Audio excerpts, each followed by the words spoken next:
With campgrounds opening up again and folks preferring to stay somewhat close to home, we thought we would take another look at one of the best campgrounds in New England that should be on your must-visit list.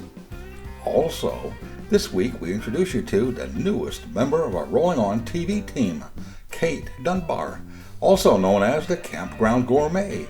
You'll be amazed at the dishes she can create on an open fire or grill. Later, Mark Polk from RV Education 101 fills us in on RV extension cords, what you need, and how to use them. Plus, we'll explain how you can win a new 2021 Forest River Custom No-Boat Travel Trailer with proceeds going to care camps. Special oncology camps for children. Rollin On TV is sponsored by Carefree of Colorado, celebrating over 45 years of RV awning innovation. Closed captioning, where available, is sponsored by Forest River. Begin the journey. And now, let's join Michelle as she talks with Martha Galvin about Normandy Farms and its interesting history. Hi, Michelle and Laurie, and we're here in Foxboro, Massachusetts to visit one of the top campgrounds in New England. Let's catch up with Marcia Galvin of Normandy Farms Campground. You came on a weekend that we're having a big rally, so there's lots of stuff going on out there, but I'm going to bump you back a little bit and tell you about the history of Normandy Farms. So our ancestors, we're currently on the 9th generation of Daniel's family. So we've not always been a campground. It was a farm, a working farm back in 1759 when we had, our ancestor came over from Normandy, France. He was... Oh, hence the name. Exactly, yep. So, and in fact, my grandfather's name is Norman Daniels. So a lot of people think Normandy is also for my grandfather. So it was kind of a little bit of both. This place is huge. How many acres does it cover? We have 100 acres. 100 acres? Yes. So it started out with 53 acres, and over the course of years and years, we're going to be celebrating 260 years of ownership in 2021. Eventually the farming just kind of went by the wayside back in the 60s. My grandparents were avid campers and there wasn't one in the area. So he thought, well, we can just start a small campground, 25 sites. That's where the campground began. 1971 we opened with just the White House across the street. The pool that's in the backyard, that used to be our childhood pool when we were growing up, and that became the first pool of the park. Welcome to Normandy Farms. So this is our registration center, and we do have a gift store, and this is where folks check in. There's a wide variety of items here anything that you need basically when you're camping, sweatshirts, bathing suits, things like that, as well as the grocery item. Your level of technology is impressive, which it has to be because you've got a big operation here. The registration process, you can actually get your parking passes and do that all and just go right on through. Exactly. So we've made it automated so that you can, and it's not that we don't want to talk to you, because we do, but we want to speed up your vacation. So you can make reservation online when you pay in full. Just before your check-in day, you'll receive an email confirmation with your car pass barcode. You can go right to the gate and pick up your wristbands for the kids and go right to your site. One thing I noticed when we checked in, which was, I've never heard it before, we were told the water pressure at your sites it's good water pressure, so make sure you have a water regulator. Right. That's really great advice. 80 to 100 pound water pressure, you get a great hot shower, lots of pressure, but you have to be careful of the RV. But it's true, in new RVers we didn't have a water regulator at first. We did it. Yeah. They should build those things into the RVs. They should. We are so centrally located to Boston, Cape Cod, Plymouth, Providence. We're sort of right in the middle. So you could park here for a week and go off into Boston, take the T, which is close by. You could drive down to the Cape. So it really is a nice central location. If you didn't even want to go that far, we've got Gillette Stadium and the New England Patriots that are just 4 miles up the street. But we've got the Rentham outlets that are close by, and we have Plain Ridge Casino. So you don't really have to go very far. You can just come and camp out. And if you don't want to leave the campground, you have 4 pools? We do. We have 4 swimming pools. We've got a basketball court, 2 playgrounds, 2 softball fields, volleyball, horseshoes, bocce. I could go on and on. We've got hot tub and sauna. Hot tub and sauna, correct. fitness center, the heated pools. 2 of them are heated, so we have the outdoor heated pool and we've got the indoor heated pool. That's our recreation lodge. So that's where we have all our activities. It's the main hub of the park. So we'll have ice cream social like we'll have later on this afternoon. We'll have dances, anything that would go on inside where we can gather a group of people, that's where we go. We have the adult loft if you want to get away from your kids and enjoy some adult time, and the kids loft is on the opposite sides. We have got the best team members, topped 140 this season, but we really do value guest service. If you don't have your own RV and you'd like to still come camping, we have cabins, we have yurts, we have safari tents, and we have pop-ups. So you can have a different experience, whatever you're looking for. If you're looking for the glamping experience, go for the cabin and yurt because it is a hotel room inside. Air conditioning, heat, fireplace, bathroom, everything that you would have. Step outside and you can have your campfire, so it's perfect. Really. But you know, I do have a secret I want to let you know on. Oh, tell us. Okay. After the break, we'll find out Masha's secret. And we'll also catch up with John DePietro and Jason Cole and find out about Halo's Wish.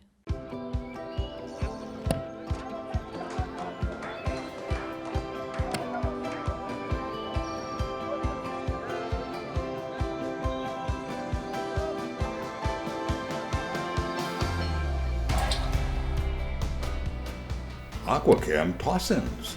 So fast and easy to use, it could seem like a game. Someone once said, the camping doesn't really start until the RV awning comes out. Whoever said that really knew what they were talking about. Carefree of Colorado, celebrating 45 years of RV awning innovation. For more information, visit our website at carefreeofcolorado.com.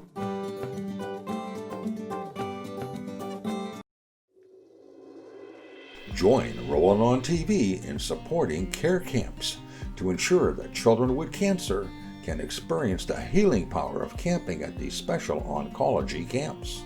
If you've never heard of care camps, now's the time to visit our website and learn all about this great organization and the work they do for these deserving children.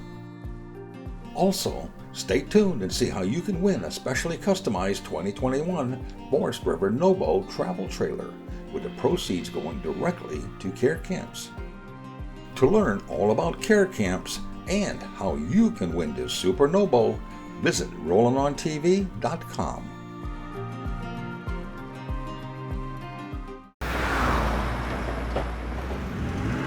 I see all these signs for Halo's Wish. Yes. Tell me about what that organization It's a 501c3 nonprofit organization. Yep.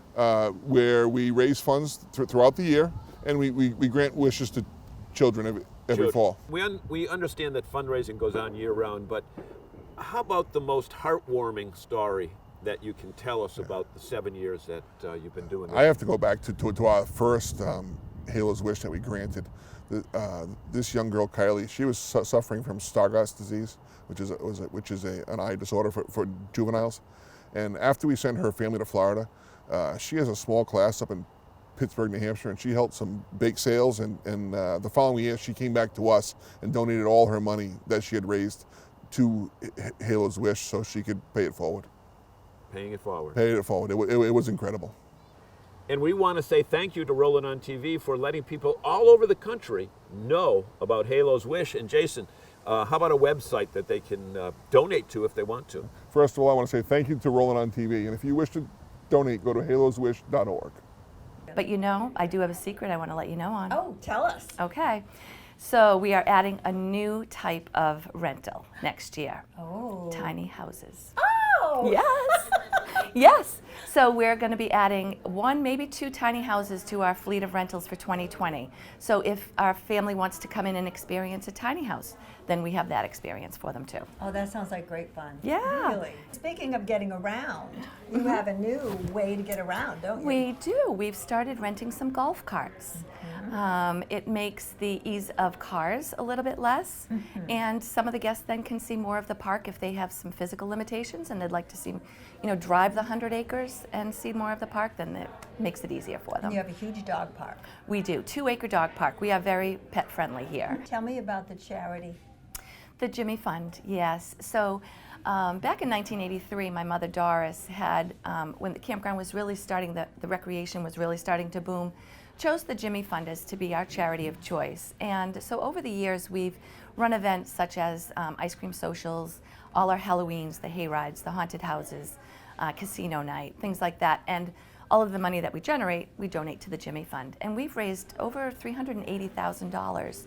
Every weekend is themed. We have Superhero Weekend in the summer. We have Chocolate Sweets Weekend. We have Wellness Weekend, where we'll have yoga, Tai Chi. We've got Spirit Weekend. Every weekend is, you can come and pick and choose every weekend, and there will be something entertaining and different. This time of year especially, we'll get folks traveling across country that want to see the leaves and the foliage and things like that. It's absolutely beautiful. And you know, the leaves don't really turn until right after Columbus Day weekend. So the fact that you're open gives them that opportunity to really see it at peak. Oh, and we have some beautiful foliage around the trees too. Thank you so much, Marsha. You're welcome. I don't know what else I could say, but I'm so glad you're here. Oh, this is just, we really appreciate And my hands it. are cold. I need to warm them up by the yes, fire. Beautiful, beautiful fire. Nice fall day. It is. Well, we're going to have to check out your sweatshirts. From off-the-road adventure camping to luxurious full-time RVing and everything in between, Forest River has the RV to fit your needs, budget, and outdoor lifestyle. To see our full line of trailers and motorhomes, visit forestriverinc.com. Forest River. Begin the journey. At Norcol, we realize that some of your favorite RV destinations are off the grid. And Norcol refrigerators are uniquely designed with that RV experience in mind. We call it Freedom Unplugged. To learn more about our Norcol RV refrigerator line or to find a dealer near you, visit our website at norcol.com.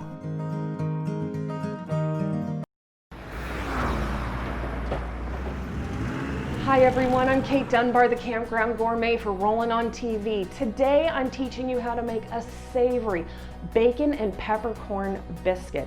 There is nothing better than this for breakfast at the campground, especially with a peppercorn gravy, and I'll be showing you how to make that when we're outside cooking over the fire. Let's talk about ingredients. I have self-rising flour. I've got some thick cut bacon that I've already cooked up ahead of time.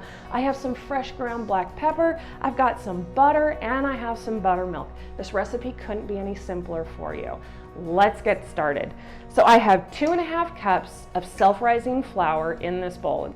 And now I'm gonna add in the black pepper. I've got 1 tablespoon of that. And I'm gonna give this just a good little mix around.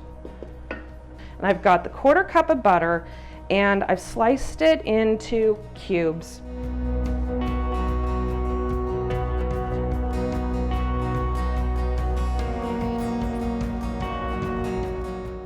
Now I'm going to take the bacon.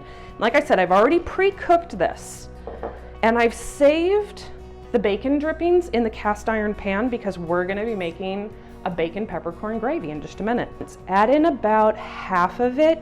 Go all the way around the outside first, and then just a little bit in the center.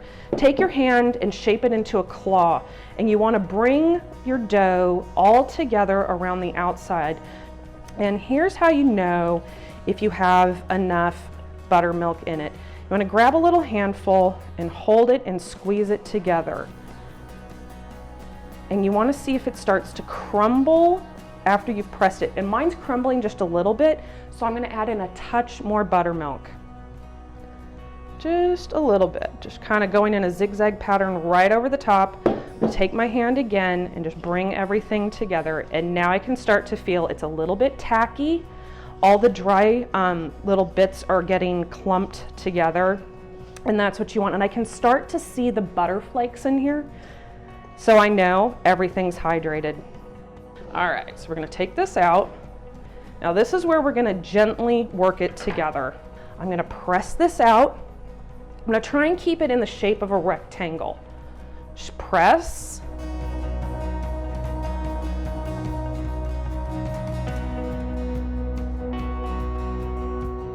So straight down and out.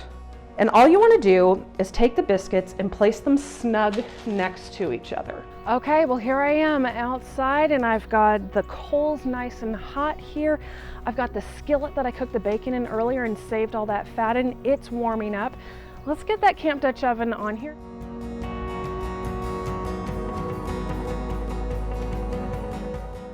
We're gonna get over here to the gravy. And like I said before, I saved a bunch of the bacon drippings. I have some butter here, and I'm gonna add that to it.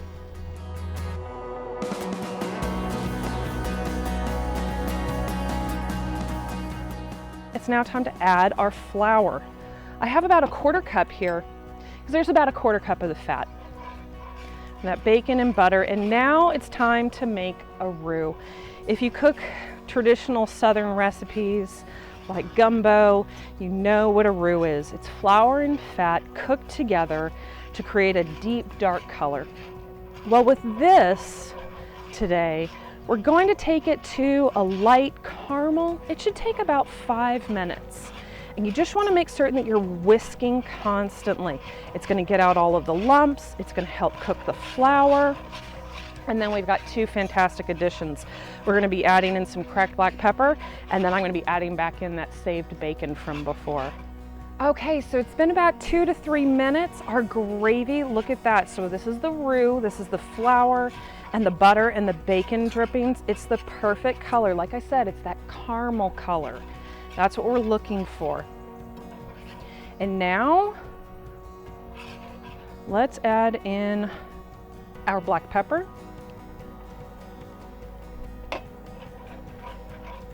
Get that going. Now with this addition of fresh black pepper, you're gonna get a lot of great spicy flavor. Just give that about a minute. Let that heat up. And now it's time to add in our milk. Now be careful, this is gonna splatter a little bit, so pour it away from you, work it on one side, and then start adding in. Just keep whisking. It'll all come together and get nice and creamy. There we go.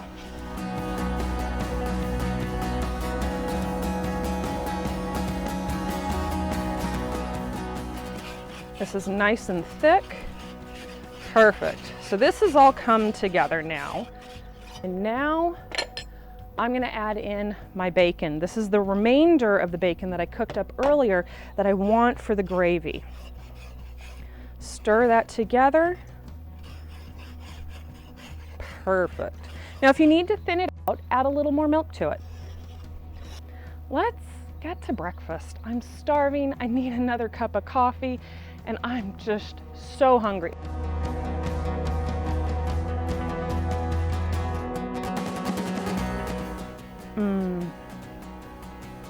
Crisp and crunchy on the outside. Well, I'm gonna go dig into this and I'm gonna go grab that cup of coffee that I need. I'm Kate Dunbar, the Campground Gourmet for Rollin On TV, and today we made black pepper and bacon biscuits.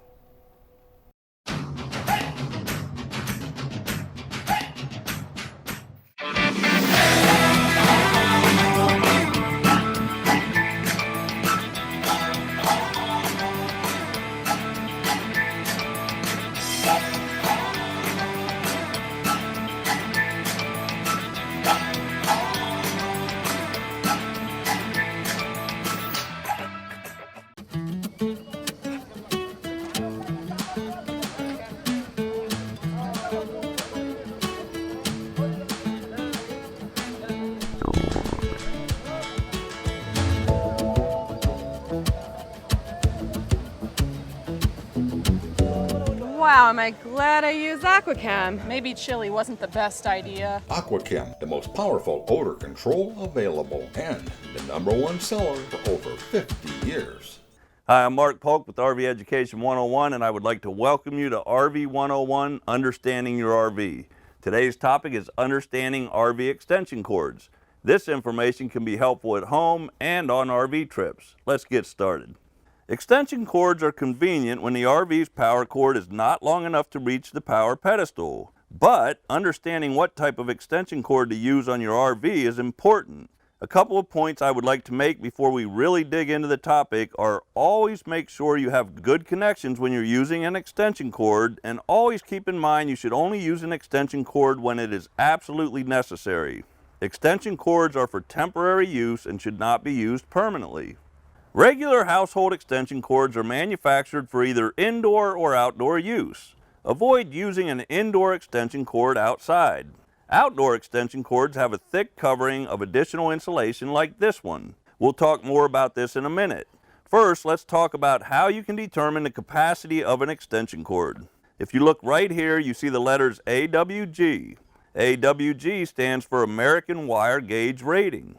The lower the AWG number is, the thicker the wire used in the extension cord is, and the higher the rated capacity is. And vice versa. The higher the AWG number is, the wire thickness is less and the rated capacity is lower. So, for RV applications, you want a lower AWG number with a higher rated capacity to get the electrical power to the RV. Now that we know AWG is the gauge of the wire, let's go a little further. If you look at this label, you see 14/3.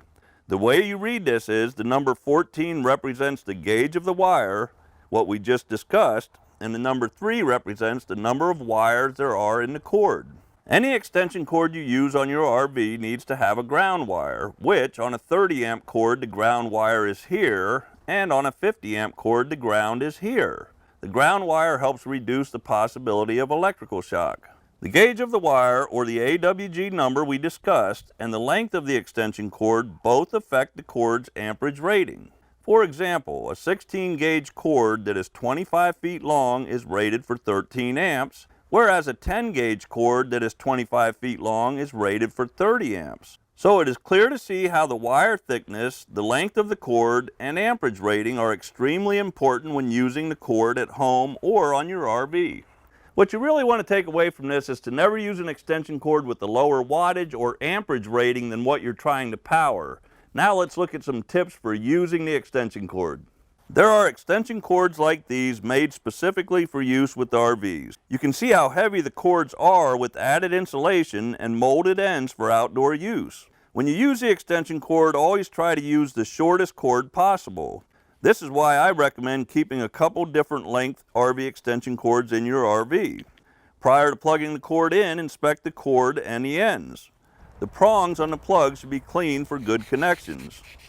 Periodically use a light grit sandpaper to clean the prongs. Make sure none of the prongs are bent or loose. Look for any damage to the cord itself. If there are cuts in the cord that reach the wires inside, do not use the cord. If a cut is superficial, you can use electrical tape to repair the cord. Make sure all of the connections are tight and secure. When you disconnect the extension cord, never pull on the cord itself, pull on the plug to separate the cords. Some cords have handles like this to make it easier to unplug. Try to keep any connections in the cord off the ground. Connections on the extension cord should never be exposed to moisture or standing water. If you use electrical adapters like these, make sure you have secure connections. Try to limit the number of adapters you use, and if the cord or the adapter ever feels hot, discontinue using it. When adapters like this get too hot, they can melt and short circuit. As you can see, there's more to an extension cord than meets the eye. Hopefully this gives you a better understanding of choosing, using, and maintaining an RV extension cord. Happy camping. We hope you enjoyed this week's show. For more information on anything you've seen on the program, along with additional videos, stories, and news, plus some great contests, visit our website at rollinontv.com. And remember, you can also watch Rollin On TV on Roku, Amazon Fire, Vimeo, and YouTube, as well as on any of our station's streaming media services. For complete coverage information, click on the Where to Watch link on our website. As usual, this has been another fun production.